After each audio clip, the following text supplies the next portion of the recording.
Moreh SDPO Ch Anand hatpa Kuki terroristing athuba matamda phaduna cheirak pibiyu Matik Chadaba security advisor Louthoku haina demand touduna ngashi Akampat hangliba relief camp ta leiba shingna Wakat Khongchat ama Akampat Tagi Loklaobung phaoba the Chatkhre Wakat Khongchat aduga mari lenana Akampat relief camp ta leiba inmate le sangthep tamemna TOMTV da hai miyam gi thawai ngak nabagidamagta Moreh da mathau tawjariba SDPO Ch Anand bu ngasi ayuk Moreh da Kuki terroristing na minungsilaitana hatkiba thong adu yamna pangdabagi thong ne police hatpada chenariba Kuki terroristing adu athuba matamda phaduna cheirak pibiyu makhoibu phaduna cheirak piba ngamdragadi Moreh da leiriba security force pumnamak Louthoku Moreh da gilanjelakliba miyai pumnamak punsinduna Moreh da chatuna lanthengnaruragi haina mahakna pentaba phongdorakhi Moreh da Aikoigi Tamakta,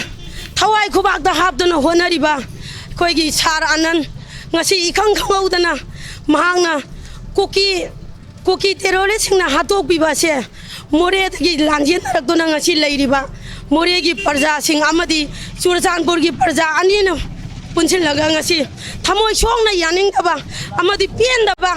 Pongdok Jari, Aduga, Police Hatpa Mido, Ngashi athuba Sargana Dandi pibiyu Dandi Pibang Amdragadi Moreh da leiriba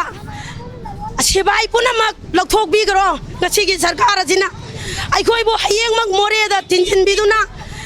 Aikoi ga Kuki Singa Aikoi Thengnajarake Kuki Nangamaga Aikoi Hat Krasano Aikoi Nangamaga Kuki Hatuna Moreh da Aikoi na Pangani Moreh da Aikoi na Shanti Tamgani Athuba matamda Ngachigi Sarkara Jina Warwashin Poropanga Moidobo Ragati, Moreh the Tamliba, Sebai Punamak, Louthoku Bigro, Haibo Pamja, Ngasi Tamjari.